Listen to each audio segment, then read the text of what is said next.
오늘 우리에게 주시는 하나님의 말씀은 신약성경 요한복음 15장 1절부터 5절까지의 말씀입니다. 신약성경 요한복음 15장 1절부터 5절까지의 말씀, 우리 한음성으로 천천히 1절부터 5절까지 우리에게 주신 하나님의 음성으로 경청하며 또 우리의 목소리를 내어 한 사람이 읽는 것처럼 같이 읽도록 하겠습니다. 나는 포도나무요 내 아버지는 농부라. 물은 내게 붙어 있어 열매를 맺지 아니하는 가지는 아버지께서 그것을 제거해 버리시고, 무릇 열매를 맺는 가지는 더 열매를 맺게 하려 하여 그것을 깨끗하게 하시느니라. 너희는 내가 일러준 말로 이미 깨끗하여졌으니 내 안에 거하라. 나도 너희 안에 거하리라. 가지가 포도나무에 붙어 있지 아니하면 스스로 열매를 맺을 수 없음 같이 너희도 내 안에 있지 아니하면 그러하리라. 나는 포도나무요 너희는 가지라. 그가 내 안에 내가 그 안에 거하면 사람이 열매를 많이 맺나니 나를 떠나서는 너희가 아무것도 할 수 없음이라. 아멘. 살아계신 아버지 하나님, 하나님의 자녀인 우리를 불러주시고 하나님 말씀하여 주시니 감사합니다. 듣고 경청하게 하시고 주님은 진리이오니 하나님의 말씀 따라 걸어갈 수 있도록, 순종할 수 있도록 우리의 마음밭을 기경하여 주시옵소서. 옥토인 줄 믿습니다. 결실하게 하여 주시옵소서. 예수님의 이름으로 기도하옵나이다. 아멘. 요한복음 15장 1절부터 5절까지의 말씀을 가지고 우리 안에서 열매를 바라시는 하나님, 우리 한번 따라 하시겠습니까? 우리 안에서 열매를 바라시는 하나님, 우리 안에서 열매를 바라시는. 그래요, 하나님께서는 우리 안에서 그 누구보다도 열매를 바라고 계십니다. 사도 야고보는 야고보서 5장 7절에 이렇게 증언했습니다. 보라, 농부가 땅에서 나는 귀한 열매를 바라고 길이 참는다. 농사를 짓지 않습니까? 농부가 봄에 씨를 뿌리고 봄, 여름, 이 가을의 추수 때까지 그 모진 풍파를 다 견뎌내고 인내할 수 있는 것은 열매를 기대하기 때문입니다. 열매를 바라기 때문이죠. 그래서 사도 야고보는 보라, 농부가 땅에서 나는 귀한 열매를 바라고 길이 참는다. 물론 이 말씀의 맥락은 하나님의 자녀들이 주님의 다시 오실 그날을 바라보고 믿음 가운데 이 거친 세상을 하나님의 자녀답게 살아가야 된다는 그런 말씀입니다. 하지만 이 말씀에서도 우리가 분명하게 알 수 있는 것은 농부가 바라는 게 뭐라는 것이죠? 농부가 바라는 것은 열매입니다. 오늘 요한복음에서는 우리 하나님이 농부다라고 말씀하십니다. 우리 하나님을 농부로 비유하고 있는 것이죠. 아버지가 농부시라면, 우리 하나님 아버지가 농부시라면 우리 아버지 하나님, 이 농부이신 하나님이 무엇을 바라실까요? 원하시는 게 무엇일까요? 간단하죠. 열매를 바라신다는 것입니다. 하나님 아버지께서 자녀된 우리들에게, 하나님은요 세상 사람들에게 열매를 요구하지 않으십니다. 하나님께서는 하나님이 택하지 않은, 거듭나지 않은 사람들에게 열매를 요구하신 적이 없어요. 하나님께서는 거듭난 하나님의 자녀들에게 하나님이 핏값 주고 사신 믿음의 아들, 딸들을 부르시며 그들에게 말씀하세요. 열매 맺기를 원하시는 것입니다. 오늘 본문에서 우리 주님께서는 크게 두 가지, 열매를 맺게 하기 위하여 크게 두 가지를 하신다라고 말씀하시는데요. 이것은 포도나무 대신 어떻게 보면은 교회에 하나님이 어떻게 일하시는가를 보여주는 대목입니다. 첫 번째는 우리가 읽은 말씀에 보면 과실을 맺지 않는 가지가 있다는 겁니다. 그 가지는 제거해 버리신다라고 말씀하세요. 제가 사는 빌라도 올 여름을 날 때 보니까 우리 관리소 아저씨들이, 선생님들이 나무 가지를 다 쳤어요. 소나무부터 시작해서 정말 나무가 휑할 정도로 가지를 다 쳤어요. 우리가 가로수도 가끔 우리 시청에서 나와서 싹 가지를 치지 않습니까? 처음에 보면은 왜 이렇게 다 잘라버렸지라는 생각이 들지만 가지치기가 없으면 그 나무가 살지를 못해요. 그래서 가지를 쳐야 되는 것이죠. 우리 주님께서는, 하나님께서는 과실을 맺지 않는 가지가 있는데 그 가지는 제거해 버리신다고 해요. 두 번째 하시는 일은요, 과실을 맺는 가지가 있어요. 물론 풍성한 과실을 맺는 가지도 있지만 연약한 가지도 분명히 있단 말이에요. 여린 가지도 있단 말입니다.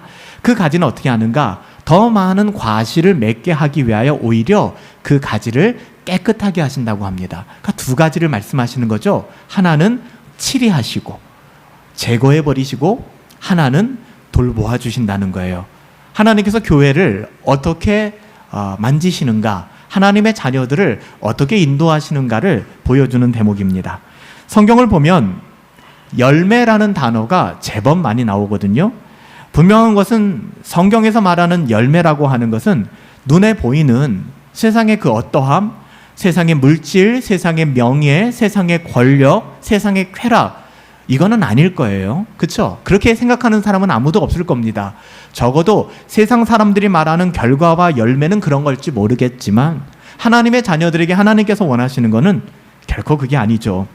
눈에 보이는 세상의 어떠함이나 세상의 성공을 열매로 이야기하지 않습니다. 그렇다면 오늘 주님께서 하나님은 포도나무 되어 주시고 우리가 가지 된다라고 말할 때, 또 그 가지에서 열매가 맺는다고 할 때, 우리 주님이, 예수님께서 말씀하신 열매가 뭘까요? 우리 주님이 말씀하신 열매, 그건 당연히 열매하면 제일 먼저 생각나는 것, 갈라디아서 5장 22절부터 23절에 나오는 성령의 열매들이죠. 여러분, 성령의 열매라고 하는 것은 하나님의 자녀들의 영적인 특징입니다. 뭐 이런 거죠. 저희 딸을 보면은 목사님 닮았구나, 자연스럽게 알게 되는 거예요. 여러분들을 보면 여러분의 부모님, 그런 거 아닙니까? 제가 지난주에 우리 남전도회 분들하고 소그룹 모임 하는데, 우리 태규가 요즘 보니까 김영현 집사님을 너무 닮은 것 같아요 했더니, 우리 집사님, 그러면 다른 집사님 한 분 이런 얘기 하는 거예요. 당연히 아빠인데 닮죠 라고 하는 거예요. 당연한 거죠. 닮는다는 것은 너무나 당연한 거예요. 여러분, 성령의 열매를 맺는다고 하는 것은 성령으로 거듭난 하나님의 자녀들에게는 마치 우리가 부모님을 닮아가듯이, 닮고 태어나듯이 너무나도 자연스러운 것입니다. 하나님의 자녀들은요, 하나님을 닮을 수밖에 없어요. 거듭난 하나님의 자녀들, 이거는 너무나 자연스러운 현상입니다. 여러분 보세요. 사과나무에 씨앗을 뿌렸어요. 사과나무가 자라기 시작합니다. 농부가 사과나무를 키우면서 기대하는 것은 무엇이겠습니까? 사과 열매죠. 당연히 그 사과나무를 통해서 사과 열매를 맺을 것을 기대하지 않겠습니까? 배나무는요, 당연히 배를 맺죠. 이건 더 이상 얘기해도 입만 아픈 거예요. 여러분, 배밭에 가서 사과를 찾는 사람은 찾을 수도 없거니와 어리석은 사람입니다. 참 어리석은 사람이죠. 그래서 하나님께서도 거듭난 하나님의 자녀들에게 하나님의 자녀다운 삶을 말씀하시는 것이지, 거듭나지 않은 사람들은 이걸 흉내도 낼 수 없어요. 와닿지가 않기 때문에. 혹여나 그런 마음으로 종교 생활을 하고 신앙 생활을 하면 결국에는 불평과 원망으로 교회를 떠나가게 되죠. 왜냐하면 그 안에 생명이 없기 때문에 그래요. 그래서 하나님께서는, 주님께서는 교회를 이야기할 때 그렇지 않은, 자꾸만 흉내내고 그 안에 새로운 생명이 없는데 자꾸만 역기능적인 역할을 하는 가지에 대하여서는 그 가지를 제거하겠다라고 말씀하세요. 그리고 연약한 가지라 할지라도 생명이 있다면 그것을 깨끗하게 하겠다라고 말씀하죠. 여러분, 성령의 열매, 우리가 거듭났기 때문에 맺게 되는 열매입니다. 오해하지 마세요. 우리가 십계명을 통해서도 이제는 여러분들 그렇게 말씀하실 수 있지 않습니까? 이제는 정리가 되셔야죠. 여러분, 우리가 성령의 열매를 맺어야만 구원받고 하나님의 자녀가 되는 게 아니라는 거예요. 우리는 구원받은 하나님의 자녀로서 하나님의 DNA를 가지고 있기 때문에 성령의 소욕을 따라 성령의 열매를 맺게 된 것입니다. 단지 연약하여 잘 맺지 못하는 것은 우리 안에 죄성이 있기 때문이에요. 그래서 그 죄성의 비참함을 알면 오늘 시편 38편에 다윗이 고백했던 것처럼 하나님 앞에 죄 때문에 통곡하게 되고 죄 때문에 마음 아파하게 되는 거예요. 그리고 하나님의 은혜를 바라고 하나님을 의지하고 믿음으로 살아가게 되는 것이죠. 그래서 우리에게 경건, 우리가 경건을 추구하는 것, 거룩을 애쓰는 이 모든 고단한 작업들이 반드시 필요한 거예요. 안 그러면 우리는 죄성의 노예가 될 수밖에 없기 때문이죠. 우리가 성령의 열매를 맺게 되었습니다. 거듭났기 때문에. 그래서 하나님의 자녀다운 삶을 살아갈 수 있게 된 거예요. 이러한 성품을 성령의 열매라고 하는 거예요. 저와 여러분 안에 있는 성령의 열매 있잖아요. 그 성령의 열매. 세상이 흉내낼 수 없는 하나님의 자녀들이 가진 성령의 열매. 하나님의 자녀 안에서 발견되는 사랑이 있습니다. 단순히 에로스적인 사랑이 아니라 하나님의 그 어마무시한 사랑을 받았기 때문에 그 사랑으로부터 움직이는 사랑이 있어요. 그냥 단순한 쾌락이 아니라 하나님이 주신 궁극적인 구원의 기쁨을 가지고 살아갑니다. 세상이 줄 수 없는 평안을 누리고 살고요. 인내하게 됩니다.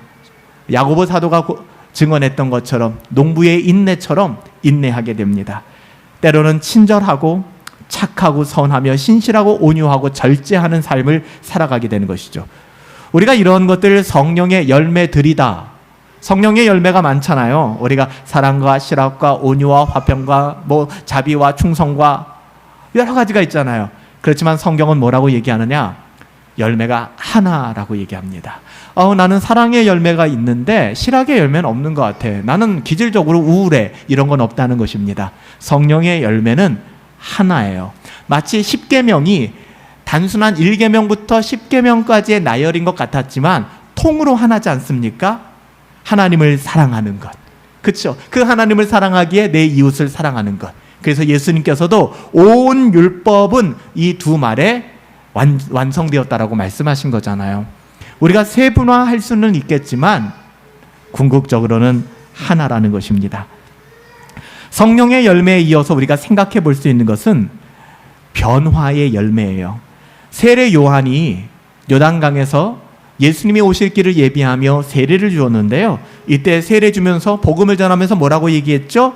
회개에 합당한 이것을 맺으라. 열매를 맺으라. 여기 열매가 나와요. 그러면 열매라는 것이 무슨 뜻일까? 회개에 합당한 열매? 하나님께서 변화된 삶. 회개라고 하는 것은 메타노에오라고 하는 것은 뉘우치다라는 것에서 끝나지 않아요. 회개라고 하는 것은 돌아서는 것입니다. 잘못된 것을 인정하는 것은 가룟유다도 했어요. 거기서 끝나는 게 아니라 내 옛삶을 청산하고 하나님의 자녀답게 살아가는 거예요. 좀 뻔뻔하게. 우리가 베드로를 보면 뻔뻔하죠. 어떻게 얼굴을 쳐들고 저렇게 다닐 수 있을까? 예수님 앞에 저런 실수를 하고서. 여러분, 그게 은혜의 크기입니다. 은혜이기 때문에 가능한 거예요. 여러분, 우리는 그런 은혜 가운데 있는 사람들이잖아요. 성령의 열매는 변화된 삶입니다. 끝없이 자기를 부인하고 끝없이 내 앞에 있는 죄 때문에 아프고. 여러분, 우리가 수많은 죄에 노출되며 살면서 아프지 않아요? 괴롭지 않아요? 마음에 찔림이 없어요? 그거 정상이 아니에요. 아파야죠. 괴로워야죠. 힘들어야죠. 버거워야죠. 저는 그것이 없다면 하나님의 자녀가 아니겠죠. 하나님의 자녀이기 때문에 죄를 지을 때마다 그 죄 때문에 참 힘들고 어렵고 눌려 살죠. 하지만 우리가 주님께 붙어 있을 때 이 변화의 열매, 회개의 열매를 맺게 된다는 거예요. 주님께서는 우리 성도들을 이야기하며 사람들을 이야기하며 구원을 이야기하며 밭의 비유를 말씀하셨어요. 대표적으로 한국교회에서 오해되고 있는 부분인데요. 우리가 잘 아는 것처럼 여러분, 옥토밭이 있었고 길가밭이 있었고 돌밭이 있었고 가시덩클, 잡초가 무성한 밭이 있었습니다. 이 네 가지 밭을 이야기했는데 우리가 겸손하게 우리 자신을 이야기한다고 해서 하나님, 저는 잡초가 무성한 밭이에요 라고 고백해서는 안 돼요. 우리는 자갈밭이에요. 나는 돌밭이에요. 길가예요 라고 고백해서도 안 돼요. 우리는 옥토입니다. 왠지 아세요? 주님이 이 비유를 말씀하신 것은 구원에 관하여 말씀하시는 거예요. 구원의 길은 하나입니다. 그래서 이 네 가지 밭 중에서 유일하게 구원받을 수 있는 길은 옥토입니다. 옥토는 비록 연약할 수 있지만 옥토예요. 그래서 그 옥토의 특징이 뭡니까? 하나님의 말씀이 심겨지면요 30배에서 60배, 100배의 결실을 맺습니다. 여러분, 돌짝밭이나 아니면은 잡초가 무성한 밭, 길가밭은 신자의 연약함이 아니에요. 그것은 불신앙을 이야기하는 것입니다. 신자는 연약하지만 옥토밭이라는 것입니다. 회개의 열매를 가지고 살아가는 것이죠. 이에 더 한 걸음 나아가 생각해 본다면 복음을 듣고 회심한 사람들을 가르쳐 성경은 열매라고 얘기합니다. 우리가 찬양에서도 하나님 또 하나의 열매를 바라신다. 잃어버린 영혼이 돌아와 회심하고 거듭나서 하나님의 자녀, 예수님을 나의 주인으로 따라가게 되는 것이죠. 예수님이 나의 모든 죄를 구원하셨을 뿐만 아니라 예수님이 나의 삶의 주인 되심을 믿고 주님을 팔로우업하게 되는 것이죠. 주님을 닮아가는 삶을 살아가게 되는 것이죠. 오늘 요한복음 15장을 읽으며 묵상하며 우리가 생각해야 될 것은 이런 거예요. 열매 없는 신앙생활이 가능할까? 열매 없는, 나는 돌짝밭이니까, 나는 잡초가 무성한 밭이니까 라고 생각한다면 나는 구원받지 못했으니까 라고 말하는 것과 똑같거든요. 우리는 옥토예요. 우리는 성령의 사람들입니다. 성령으로 거듭난 사람들이에요. 우리의 어떠함이 아니라 오직 하나님의 은혜로 거듭난 사람들이에요. 그렇게 거듭났다면 우리가 열매 없는 신자, 열매 없는 그리스도인, 열매 없는 하나님의 자녀, 이게 가능한 명제인가? 여러분 어떻게 생각하십니까? 그리스도인인데 거듭났는데 열매가 하나도 없어요. 오늘 요한복음 15장 2절은 이렇게 얘기합니다. 내게 있어, 그러니까 교회를 다니고는 있는데 신자라는 이름을 사용하고는 있는데 오히려 하나님의 이름을 망령되게 일컫는 사람들이죠. 하나님의 이름도 열심히 말하고 있는데 과실을 맺지 않는 가지가 있다는 것입니다. 참 두려운 지점이에요. 그런 가지가 있다면 그들을 하나님 아버지께서는 분명하게 말씀하세요. 제거해 버리신다. 여기에는 논쟁의 여지가 없어요. 제거해 버리신대요. 농부는 나무를 사랑하니까, 열매를 맺어야 되니까. 여러분, 우리가 가정에서도 식물들을 키우다 보면 가지치기를 하지 않으면 이게 자라지가 않아요. 저희 집에도 고무나무가 하나 있는데 고무나무는 그 가지치면 고무액이 나오거든요. 그 고무나무의 가지를 매해 쳐주지 않으면 이게 영양분이 너무 분산돼서 나무가 자라질 않아요. 그래서 쓸모없거나 쓸데없는 가지들은 잘라줘야 합니다. 그래야지만 그 나무가 살 수 있는 것이죠. 하나님께서는 그러한 가지들을, 그러니까 기준이 있다는 것이죠. 열매를 맺지 않는 그런 가지는 제거해버리겠다. 가지치기를 하시겠다는 거죠. 내게 있는 것 같지만 그렇지 않은 사람들, 그 뿌리를 포도나무에 두고 있지 않거나 포도나무에 온전히 접붙임을 받지 않은 가짜가 있다는 것입니다. 마지막 날에 내가 분명히 나눌 거야 라고 말씀하시는 거죠. 한 울타리 안에 양과 염소가 있지만 마지막 날에 그가 양인지 염소인지 이스라엘 안에서는 그 양과 염소를 특히 어렸을 때는 분별하기가 좀 어렵다고 해요. 그렇지만 그 양과 염소가 커가면 나중에는 들이받는 염소와 따르는 양이 구분된다는 것이죠. 주님이 말씀하셨잖아요. 뿐만 아닙니다. 알곡과 가라지가 있는데 같은 밭 안에 가라지도 자라고 알곡도 자라는데 멈춰라. 괜히 섣불리 뽑다가는 알곡이 다친다. 나중에 하나님 그냥 방치하지 않는다. 결정적인 순간에 알곡은 거두어드리고 가라지는 뽑아버릴 것이다 라고 말씀하고 있어요. 서로 다른 길을 걷고 있는 사람들이 있다는 것이죠. 물론 여러분들 이걸 잘 분별할 필요는 있어요. 연약한 신앙이라면 그는 옥토밭입니다. 연약하다고 했을 때 전제 조건이 무엇이냐면 자신의 죄를 부끄러워하고 자신의 죄를 슬퍼하는 사람이에요.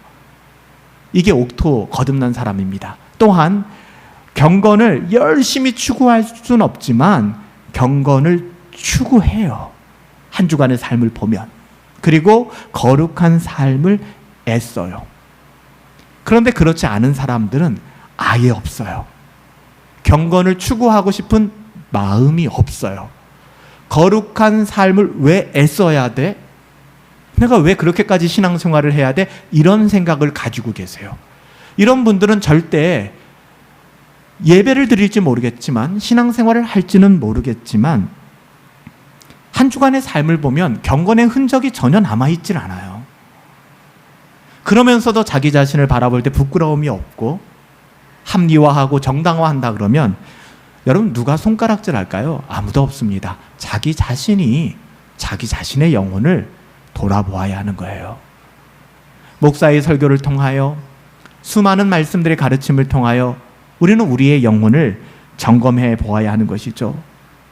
날마다 회개의 은혜를 구하는 삶, 이것이 하나님의 자녀들의 삶이에요. 죄의 문제를 아파하며 경건을 추구하지 않고 거룩한 삶에 무관심하며 죄가 더 이상 내 영혼에 어떤 두려움과 비참함도 주지 않는다면, 죄를 짓고 사는데 내가 비참하지 않아요.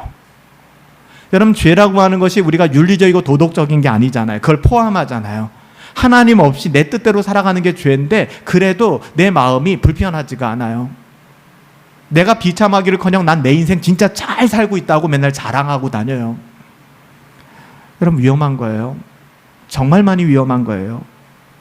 여러분, 그가 하나님의 자녀라는 것을 어디에서도 찾아볼 수가 없는데 여러분, 어떻게 하시겠습니까?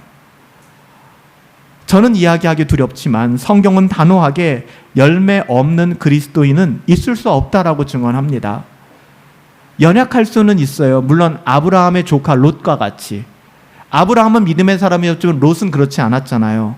롯의 삶의 경우에도 열매를 찾아보기가 쉽지 않았어요. 그래서 좀 헛갈려요. 이 사람 구원받은 사람 맞아. 하지만 롯은 소돔과 고모라를 사랑했고 소돔과 고모라의 문화 속에서 살았던 사람입니다. 그런데 결정적인 순간에 그는 하나님의 말씀에 순종했어요. 소돔과 고모라를 떠났잖아요. 여기서 잠깐 우리가 굉장히 착각하고 오해하기 쉬운 게, 나도 그럼 롯과 같이 결정적인 순간에 내 인생 다 살고 마지막에 히든 카드로 주님 따라야지. 진짜 악한 거예요. 바로 지금이에요, 여러분. 돌아올 시간은. 여러분, 우리가 그 죄를 끔찍하게 생각하고 미워하고 비참하게 생각한다 그러면 절대로 죄가 왕노릇하는 시간을 연장하지 않습니다. 롯을 통하여 교훈을 얻었다면, 오호라, 내가 지금 이 순간 소돔과 고모라를 떠나야겠구나. 근데 떠나는 그 순간에도 뒤를 돌아보았던 롯의 아내는 소금기둥이 되고 말았죠. 돌아서지 말아야 하는데, 우리는 롯과 같은 사람들을 볼 때 롯처럼 열매 없이 살아도 우리의 구원에는 의심의 여지가 없겠구나 라고 안심하는 수단으로 사용해서는 안 돼요. 왜 롯을 우리에게 보여주셨을까요? 롯을 향한 하나님의 은혜를 발견하길 원했던 거예요. 우리가 생각할 때 우리의 연약함으로 나는 길가밭이야 라고 생각하기 쉬운 사람들에게, 그렇지 않아, 너는 옥토야. 하나님, 제가 어떻게 옥토입니까? 롯이 바로 그런 사람이에요. 우리의 어떠함보다 하나님의 은혜가 절대적으로 크구나. 또한 우리가 살펴볼 것은 롯의 삶을 통해서 그가 전혀 열매가 없었던 것은 아니었잖아요. 비록 그가 소돔과 고모라에서 죄를 구별하지 못하고 동성애가 가득했던 곳, 그리고 수많은 쾌락과 수많은 세상의 문화가 자리 잡고 있었던, 그렇죠? 이 소돔이라는 것이 오늘날 영어에서 동성애로 쓰이고 있잖아요. 얼마나 소돔이, 동성애가 강력했으면. 하나님의 사람들이 들어갔을 때 소돔 사람들이 뭐라고 얘기해요? 우리가 그와 함께 관계하겠다. 남자가 남자를 끄집어내라는 거예요. 내가 남자로 더불어 성관계를 갖겠다는 얘기입니다. 그러니까 롯이 내 딸들을 내주겠습니다 해도 그 사람들이 싫소. 저 남자를 내놓으시오. 우리가 남자와 함께 관계를 맺어서. 그 정도로 동성애가 강력했던, 그러니까 완전히 쾌락의 도시였어요. 거기를 떠날 생각을 하지 않았다는 걸 보면 참 롯도 한심하죠. 그래서 우리가 롯을 보면 구원받은 사람 맞아 하지만 하나님께서는 하나님의 은혜로 그 마지막 순간 롯이 말도 안 되는 소돔과 고모라를 포기하고 길을 떠나 하나님의 나라로 발걸음을 옮기잖아요. 하나님 안에서 우리가 맺는 열매는 이처럼 성령의 인도하심을 따라 출애굽하는 겁니다. 엑소더스, 출애굽하는 거예요. 여러분, 애굽 땅을 너무 좋아하지 마세요. 개가 토한 곳으로 돌아가고 돼지가 구정물로 돌아가는 것과 같다고 이야기하잖아요. 여러분, 우리는 세상의 쾌락과 세상의 그 어떠함에서 거듭난 사람들이잖아요. 그 옛사람의 소욕이 죽고 예수 생명 받고 하나님의 자녀가 되어서 이제는 그 저급한 세상의 문화가 아니라 하나님의 자녀다운 삶을 살아갈 수 있는 그런 너무나 존귀한 하나님의 자녀들이잖아요. 그런데 왜 세상으로 돌아갑니까? 연약하여 넘어질 수는 있어요. 이스라엘 백성이 광야길을 걸으면서, 여러분, 60만 3,550명이 광야에서 다 죽었다고 해서 그들이 구원받지 못한 건 아니잖아요. 그건 아니에요. 그 사람들이 다 구원 못 받는 건 아니에요. 하지만 그들을 통해서 하나님 우리에게 하시는 말씀이 뭐예요? 애굽으로 돌아가자. 애굽에 있었더라면 제발 그런 언어를 사용하지 말라는 것입니다. 너희는 하나님의 자녀 아니냐? 메뚜기 컴플렉스에 걸려서 와, 저 아낙 자손에 비한다면 우리는 메뚜기야, 이렇게 살아가지 말고 여호수아와 갈렙처럼 그들은 우리의 밥이다. 우리의 어떠함을 바라보면 능력이 없지만 우리는 하나님의 자녀들이니까, 그래서 우리는 좁은 문을 지나 좁은 길로 걸어갈 수 있는 하나님의 자녀들입니다. 존 라일은 우리의 신분은 오직 그의 열매로만 확인할 수 있다라고 이야기했습니다. 제가 사랑하고 존경하는 아더 핑크 역시 예수님을 삶의 주인으로 따르는 열매가 있을 때 우리는 비로소 그의 구원을 확증할 수 있다라고 이야기했습니다. 그렇다면 여기서 우리는 이러한 열매를 맺는 삶을 통하여 몇 가지 신앙의 중요한 원리를 발견하게 됩니다. 이름만 있는 거 있죠. 목사라는 이름만 있으면 뭐합니까? 교인이라는 이름만 있으면 뭐합니까? 장로, 권사, 직분이라는 명목, 이름만 있으면 뭐합니까?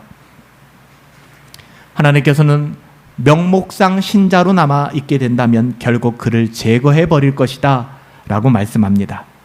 계시록에 봐도 그 촛대를 옮기겠다라고 말씀하십니다.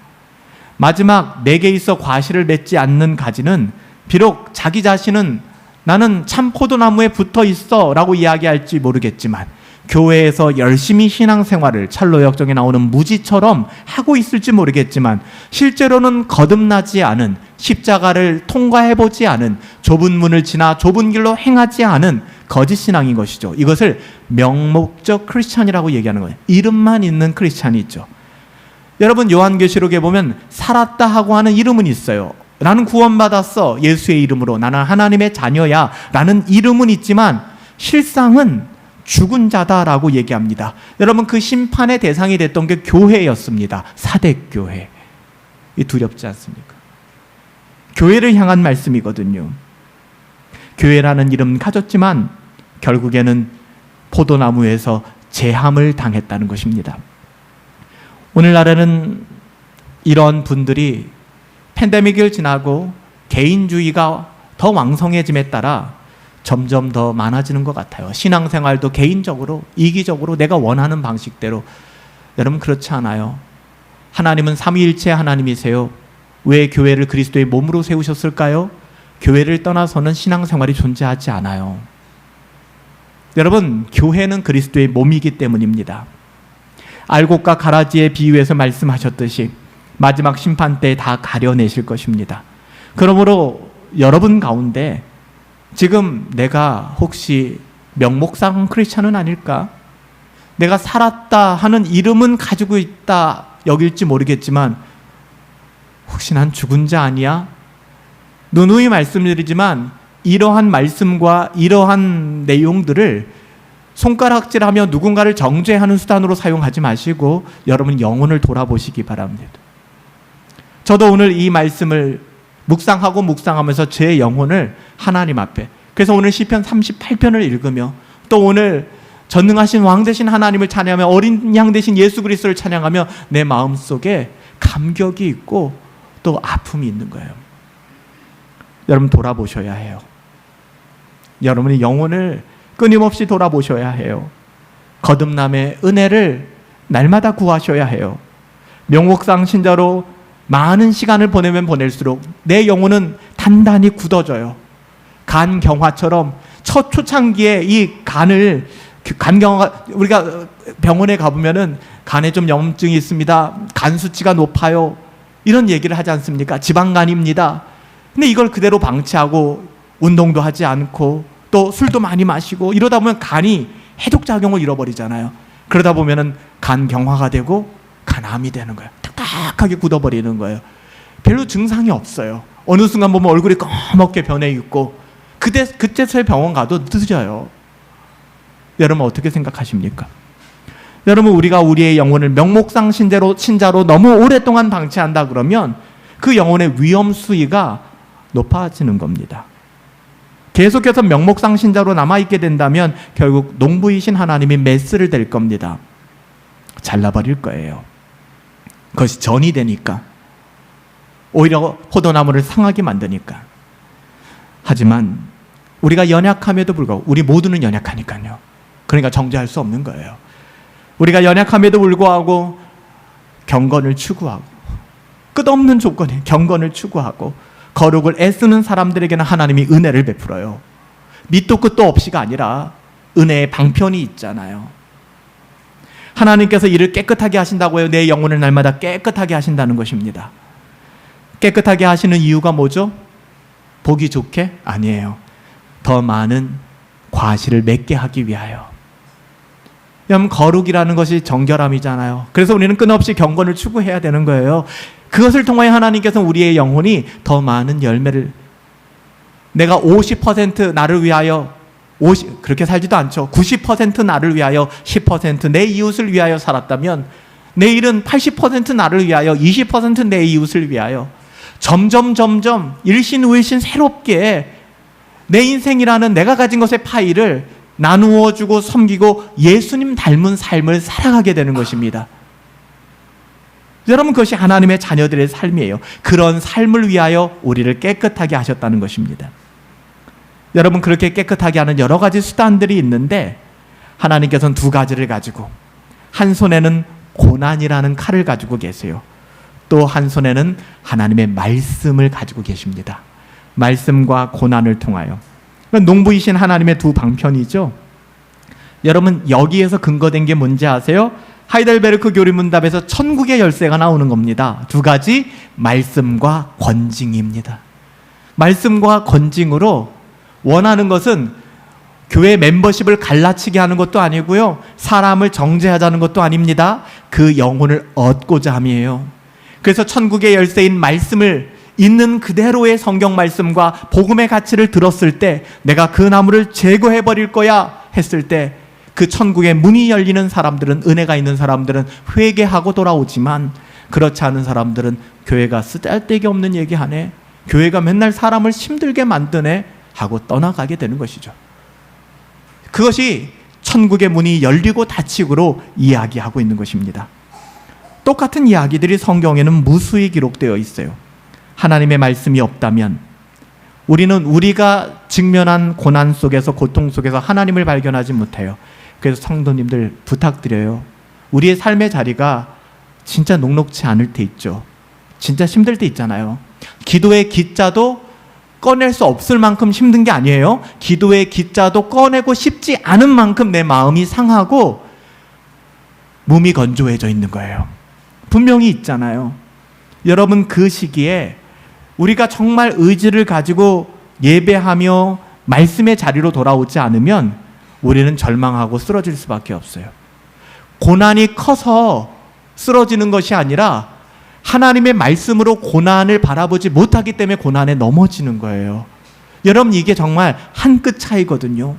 그러니까 나는 이런 상황 때문에 예배할 수 없었어요. 나는 이런 상황 때문에 기도할 수 없었어요. 나는 이런 상황 때문에 경건 생활을 할 수 없었어요는, 여러분, 정말 너무 어리석은 말이에요. 왜냐하면 대부분의 고난이나 힘든 상황 때문에 그 일을 할 수 없었다고 얘기하는데, 그러면 우리 인생이 망해요. 그럴 때일수록 더욱, 루터가 그렇게 얘기했던, 종교개혁하는 과정에 아무도 자기 편이 없었잖아요. 나에게 오늘 너무나도 큰 시험이 있다. 그래서 나는 오늘 나의 기도의 시간을 늘릴 수밖에 없다. 여러분, 이것이 와닿습니까? 여러분, 이런 삶을 우리는 살아가야 되는 거예요. 하나님의 말씀이 없다면. 그래서 오늘 본문 3절 말씀에 너희는 내가 일러준 말로 깨끗하여졌다라고 얘기하는 거예요. 여러분, 우리가 어떻게 깨끗해질 수 있죠? 하나님의 말씀으로. 설교를 들을 때마다, 새벽 경건을 통하여 하이델베르크 교리 문답의 말씀을 들을 때마다 그 안에 녹아져 있는 하나님의 말씀, 그 레마로 하나님의 말씀을 듣고 우리의 영혼이 살아나야 되는 거예요. 내가 일러준 그 말로 내가 깨끗하여졌다. 하나님의 자녀들은 오직 주님의 말씀으로 깨끗해지는 거예요. 우리에게 하나님의 말씀이 없다면 재앙입니다. 재앙. 버틸 수 없어요. 저는 그래서 한 달 반 우리 금요기도회를 쉬게 되는데, 우리 성도님들이 어떠실까? 광야 가운데 나가시는 건데 여러분, 부탁드려요. 한번 애써서, 목사를 너무 따라오지 마시고, 여러분의 하나님이 계시잖아요. 그러니까 저를 통하여 빌어먹지 마시고 생수의 근원이 되신 하나님 앞에 몸부림치며 한번 여러분 들어가시는 이번 시간들이 한번 돼보세요. 그러면 여러분들의 믿음이 살아날 겁니다. 다른 데 가서 기웃기웃거리지 마시고 말씀 펴놓고 씨름해 보시고 무릎 꿇어 하나님께 기도해 보세요.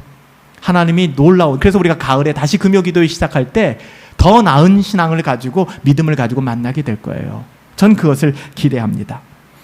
시편 119편 9절에 청년이 무엇으로 그 행실을 깨끗하게 하겠는가? 주의 말씀을 따라 삼갈 것이다.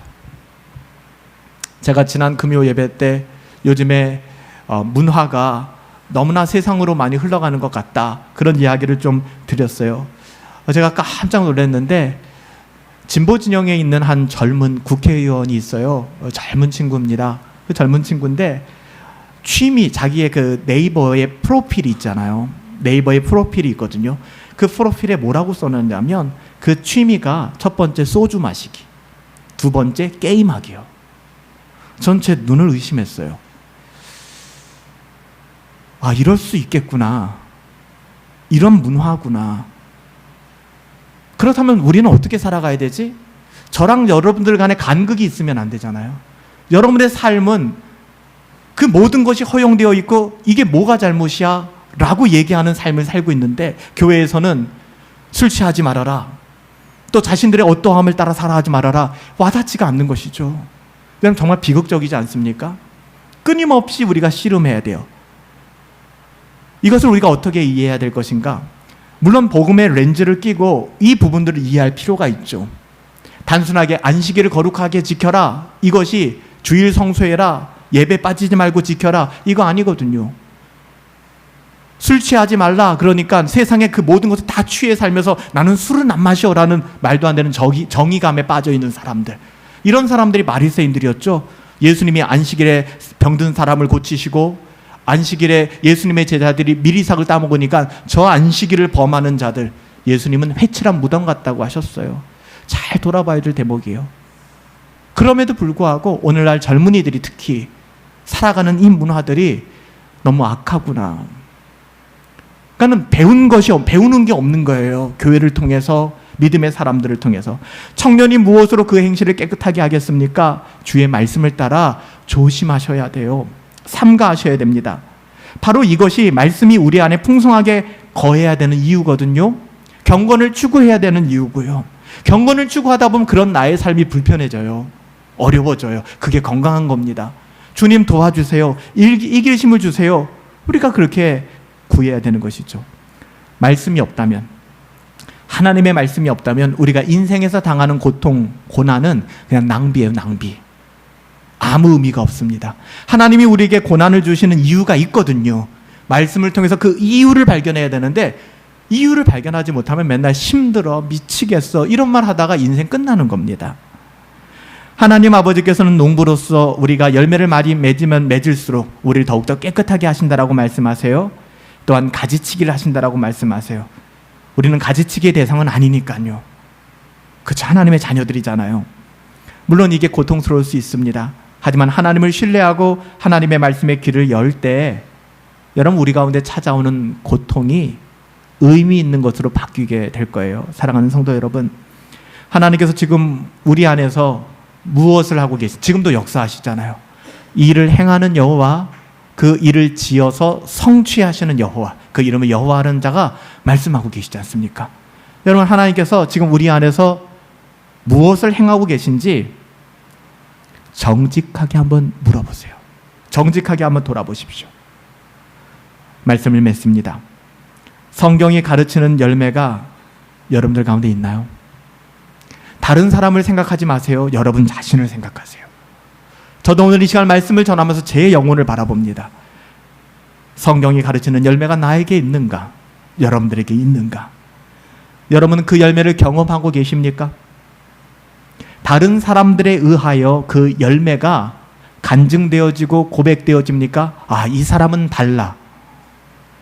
만일 이러한 질문에 지금 부정적인 답을 내릴 수밖에 없다면 더 이상 시간을 끌지 마세요. 지금 당장 하나님의 은혜를 구하세요. 주님, 내가 믿습니다. 나의 믿음 없음을 불쌍히 여겨주세요. 여러분, 다급해져야 합니다. 다급해져야 돼요.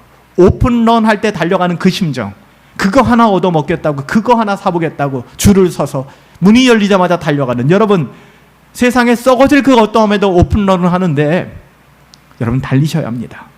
다급해지셔야 돼요. 하나님 앞에서 회심의 은혜를 구해야 합니다. 이거보다 더 중요한 것은 없으니까요. 더불어 이러한 질문들에 비록 연약하지만 예스, 난 주님을 사랑해. 나는 내 죄가 부끄러워. 주님 아니면 안 돼. 나는 끊임없이 나의 어제를 부인하고 오늘을 부인하고 내일을 새롭게 살아갈 거야. 내일부터 나는 바뀔 거야. 여러분 그렇게 답하실 수 있는 분들이라면, 여러분들 가운데 그런 믿음이 있다면 지금 현재에 만족하지 마시고 더 많은 과실을 맺을 수 있도록 하나님의 은혜를 구하십시오. 하나님을 신뢰하십시오. 좁은 길을 마다하지 마세요. 어떤 대가를 치르더라도 우리 농부 되신 하나님 아버지께서 아버지의 마음을 알게 하시고 아버지를 사랑하게 하시고 아버지를 닮아가게 하는 그 과실을 우리 안에, 우리가 열매 맺는 거 아니에요. 하나님이 열매 맺게 하실 거예요. 비록 잘려나가는 것 같은 고통이 우리들 가운데 있을지 모르겠지만, 우리들의 인생에 그런 고통과 어려움이 찾아올 때도 하나님께서 나를 뭔가 만들어가려 하시는구나, 이 고난에는 분명한 뜻이 있지, 불평과 원망으로 시간 낭비하지 마시고 하나님을 바라보십시오. 우리의 삶의 이면에, 우리의 삶의 무게 그 건너편에, 고통 너머에 있는 하나님의 마음을 보이실 수 있기를, 우리 농부 되신 하나님 원하시는 그 마음처럼 포도나무 되신 주님 앞에 붙어있는 복된 저와 여러분들 되시길 예수님의 이름으로 축복합니다. 살아계신 아버지 하나님, 우리는 비록 연약하지만 우리를 하나님의 자녀 삼아주시고 다음 없는 은혜로 우리를 불러주시니 감사드립니다. 하나님, 우리의 영혼이 각자 다른 지경에 있을 줄 압니다. 오늘 말씀을 가지고 누군가의 신앙을 드러내고 누군가의 신앙을 정죄할 만큼 우리는 시간이 많은 사람들이 아닙니다. 여유가 있는 사람들이 아닙니다. 우리 자신의 영혼에 집중하게 하시고 내 영혼이 어떠한가를 돌아보게 하여 주시고 아버지 하나님께서 주신 은혜로 하나님의 자녀답게 믿음의 풍성한 열매 맺으며 살아갈 수 있도록 은혜 내려 주시옵소서. 다급하게 부르시는 주님의 음성을 듣게 하여 주시옵시고 그 다급함에 긴밀하게 반응할 수 있는 복된 성도들 되게 하여 주시옵소서.